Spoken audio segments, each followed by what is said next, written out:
Hello friends, मैं doctor आशु अग्रवाल आपका बहुत बहुत स्वागत करता हूं अपने यूट्यूब चैनल में। दोस्तों, आज हम चर्चा करेंगे कॉन्स्टिपेशन यानी कि कब्ज पर। कॉन्स्टिपेशन बहुत ही आम समस्या है। मुझे लगता है हर एक घर में कोई ना कोई कॉन्स्टिपेशन का मरीज होता है। कॉन्स्टिपेशन यानी कि कब्ज, जब आपको लगातार मल त्यागने में परेशानी होती है, पेट आपका साफ नहीं होता, मल त्यागने के लिए आपको बहुत बहुत देर तक बैठा रहना पड़ता है, कई दिनों के बाद आपको मोशन आता है या पॉटी आपको बहुत टाइट आती है, तो ये सब चीज़ें कॉन्स्टिपेशन के अंदर आती हैं। जब आपको मोशन करने का सेटिस्फेक्शन नहीं आता, जब आपको लगता है कि नहीं पेट साफ नहीं हुआ, मज़ा नहीं आया, तब वो कॉन्स्टिपेशन है। जी हाँ दोस्तों, तो आज हम चर्चा करेंगे कॉन्स्टिपेशन पे। तो शुरू करते हैं कॉन्स्टिपेशन यानी कि कब्ज की शिकायत। दोस्तों, इस वीडियो को आप पूरा देखें, लास्ट तक देखें, जिससे इसमें बताई हुई वैल्यूएबल इन्फॉर्मेशन को आप समझ सकें और इसमें बताई हुई दवाइयों का आप यूज़ कर सकें। तो दोस्तों, इस चैनल को आप सब्सक्राइब करें, लाइक करें और शेयर करें। तो दोस्तों, सबसे पहले जानते हैं कॉन्स्टिपेशन के कारण। सबसे पहला कारण है कॉन्स्टिपेशन का रेशेदार भोजन की कमी। अगर आप खाने में रेशेदार भोजन नहीं लेते हैं तो आपको कॉन्स्टिपेशन की शिकायत हो जाएगी। दूसरा कारण है पानी की कमी। जो लोग पानी कम पीते हैं उनको अक्सर पॉटी टाइट हो जाती है, मोशन उनका टाइट हो जाता है, तो उनको अक्सर कब्ज की शिकायत हो जाती है। तीसरा कारण है इर्रेगुलर डाइट शेड्यूल। जो लोग खाना टाइम से नहीं खाते, आज 2 बजे खा लिया, कल 4 बज गए, परसों 6 बज गए, आज टाइम नहीं है खाने का, तो जो लोग इर्रेगुलर डाइट शेड्यूल को अपनाते हैं, जो लोग रेगुलर टाइम से खाना नहीं खाते, उनको अक्सर कब्ज की शिकायत हो जाती है। चौथा कारण है सेडेंटरी लाइफस्टाइल। जो लोग बैठे बैठे काम करते हैं, चलना फिरना नहीं चाहते, बहुत लंबे सिटिंग आवर्स हैं उनके ऑफिस में, दुकान पे। पांचवा कारण है नाइट वॉचिंग। अगर आप देर रात तक जगते हैं, लेट नाइट आप काम कर रहे हैं, लेट नाइट तक आप टीवी देख रहे हैं, तो आपका पेट साफ नहीं होगा, आपको कॉन्स्टिपेशन की शिकायत हो जाएगी। ये भी इसका एक कारण है। अगला कारण है प्रेगनेंसी। प्रेगनेंसी में लेडीज़ में अक्सर देखा जाता है कि कॉन्स्टिपेशन की शिकायत हो जाती है, पेट उनका साफ नहीं होता, तो प्रेगनेंसी में कब्ज की शिकायत हो जाती है। अगला कारण है हाइपोथायरॉयडिज्म। थायराइड के पेशेंट को अक्सर कब्ज की शिकायत होती है। अक्सर थायराइड वाले पेशेंट को देखा जाता है कि कब्ज हो जाता है, पेट साफ नहीं होता, तो ये भी एक बहुत बड़ा कारण है कब्ज का। अगला कारण है ऑयली फूड खाना। अगर आप बाहर का खाना खाते हैं, ऑयली फूड खाते हैं, जंक फूड खाते हैं या पैक्ड फूड खाते हैं, तो आपको कब्ज की शिकायत हो जाएगी दोस्तों। तो इसलिए इस तरह के खाने से बचना है, बाहर के खाने को अवॉइड करना है, जंक फूड को अवॉइड करना है, पैक्ड फूड को अवॉइड करना है, तला चिकना बिल्कुल नहीं खाना है। अगला कारण है इरिटेबल बाउल सिंड्रोम। जिन लोगों को IBS की शिकायत होती है उनको अक्सर कॉन्स्टिपेशन या डायरिया बना रहता है। अल्टरनेट कॉन्स्टिपेशन एंड डायरिया भी IBS के अंतर्गत आता है, तो IBS भी बहुत बड़ा कारण है कॉन्स्टिपेशन का। अगला कारण है स्ट्रेस। जिन लोगों को लगातार स्ट्रेस बना रहता है, बहुत ज़्यादा कंटिन्यूड स्ट्रेस में रहते हैं जो लोग, उनको अक्सर कब्ज की शिकायत हो जाती है। तो कंटिन्यूड स्ट्रेस भी बहुत बड़ा कारण। अगला कारण है दोस्तों कंटिन्यूड मेडिकेशंस। जो लोग कंटिन्यूड कोई ना कोई मेडिसिन खाते रहते हैं, पेन किलर्स खाते रहते हैं, या नींद की दवाई खाते रहते हैं, या सेडेटिव्स लेते रहते हैं, या लैक्सेटिव्स लेते रहते हैं, तो उनको भी अक्सर कब्ज की शिकायत हो जाती है दोस्तों। पेट साफ करने के लिए जो लोग लगातार लैक्सेटिव्स लेते हैं उनको अक्सर कब्ज की शिकायत हो जाती है, क्योंकि लैक्सेटिव्स क्या करता है, आपकी इंटेस्टाइन्स की प्रक्रिया को धीमा कर देता है। जो इंटेस्टाइन्स का पेरिस्टाल्टिक मूवमेंट है वो लॉस होता जाता है। अगर आप लगातार लैक्सेटिव्स लेते हैं तो पेरिस्टाल्टिक मूवमेंट जो है वो बहुत स्लो हो जाता है और धीमे धीमे करके ख़त्म हो जाता है। तो इसलिए लैक्सेटिव्स नहीं लेने हैं। कोशिश करनी है कि ज़्यादा से ज़्यादा अच्छी दिनचर्या अपनाएं और कॉन्स्टिपेशन की शिकायत के लिए लैक्सेटिव्स बिल्कुल नहीं लेने। तो दोस्तों, ये थे इसके कारण।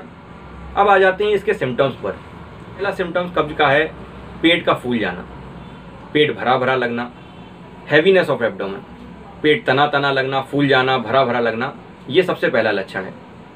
दूसरा लक्षण है भूख ना लगना।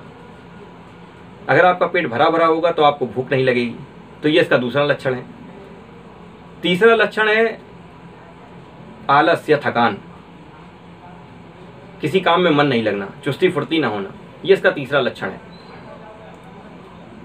चौथा लक्षण है डिप्रेशन। मूड आपका अच्छा नहीं रहता, आप बड़ा लो फील करते हैं। जब आपका पेट साफ नहीं होता तो आपका किसी काम में मन नहीं लगता, किसी से बात करने की इच्छा नहीं होती। तो ये इसका चौथा लक्षण है। पांचवा लक्षण है बदहाजमी। बदहाजमी मतलब इंडाइजेशन, खट्टी डकार आना, बदबूदार गैस पास होना। तो ये सब लक्षण इसके इंडाइजेशन में आते हैं। तो पांचवा लक्षण हो गया इंडाइजेशन। अब जानते हैं इसके प्रिकॉशंस, क्या प्रिकॉशंस लेने हैं या क्या ऐसी चीज़ें अवॉइड करनी हैं जिससे हमको कब्ज की शिकायत ना हो। तो सबसे पहले मैंने बताया जो इसका मेन कारण है, खाने में रेशेदार भोजन की कमी। तो सबसे पहले खाने में रेशेदार फलों को बढ़ाना है, खाने में रेशेदार चीज़ों को बढ़ाना है। अंकुरित आप अनाज ले सकते हैं, फल ले सकते हैं, सलाद को बढ़ा सकते हैं। तो ये सब चीज़ें बढ़ानी है। दूसरा है पानी ज़्यादा पीना। पानी पीने से आंतों की खुश्की दूर होती है, ड्राइनेस कम होती है और जो मोशन है वो सॉफ्ट आता है, उसमें ड्राइनेस नहीं हो पाती। तो पॉटी आपकी जो होगी वो हार्ड नहीं होगी। तो इसलिए पानी ज़्यादा पीना है। तीसरी चीज़ जो करनी है, रेगुलर डाइट शेड्यूल अपनाना है। खाना टाइम से खाना है, उससे आंतों की प्रक्रिया अच्छी होगी, पेरिस्टाल्टिक मूवमेंट अच्छा होगा, एसिड सेक्रीशंस अच्छे होंगे पेट के, तो आपका खाना जल्दी डाइजेस्ट हो जाएगा। चौथा प्रिकॉशन क्या लेना है, देर रात तक जगना नहीं, नाइट वॉचिंग नहीं करनी है, टाइम से सोना है, टाइम से उठना है। इससे आप कॉन्स्टिपेशन की समस्या को अवॉइड कर पाएंगे। पांचवा प्रिकॉशन है बाहर की चीज़ें नहीं खानी, पैकेज्ड फूड आइटम नहीं खाने हैं, ऑयली स्पाइसी फूड नहीं खाना है, जंक फूड नहीं खाना है। ये इसका पांचवा प्रिकॉशन है। छठवां प्रिकॉशन जो सबसे इंपॉर्टेंट है, खाने के तुरंत बाद लेटना नहीं। अगर आप रात में खाना खाते हैं और बाई चांस लेट खाते हैं तो आपको लेटना नहीं है। खाने के बाद कम से कम 1000 कदम टहलना है। ये बहुत पुरानी कहावत में भी कहा गया है कि कम से कम खाने के बाद 1000 कदम टहलना चाहिए। इस सिद्धांत का सीधा मतलब है कि जब आप टहलेंगे तो आपका डाइजेशन अच्छा होगा, आपका मेटाबॉलिज्म है जो वो अच्छा होगा और आपका खाना डाइजेस्ट हो जाएगा।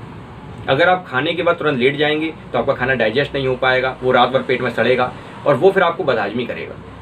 इसलिए खाने के बाद तुरंत लेटना नहीं है, आधे 1 घंटे टहलना है।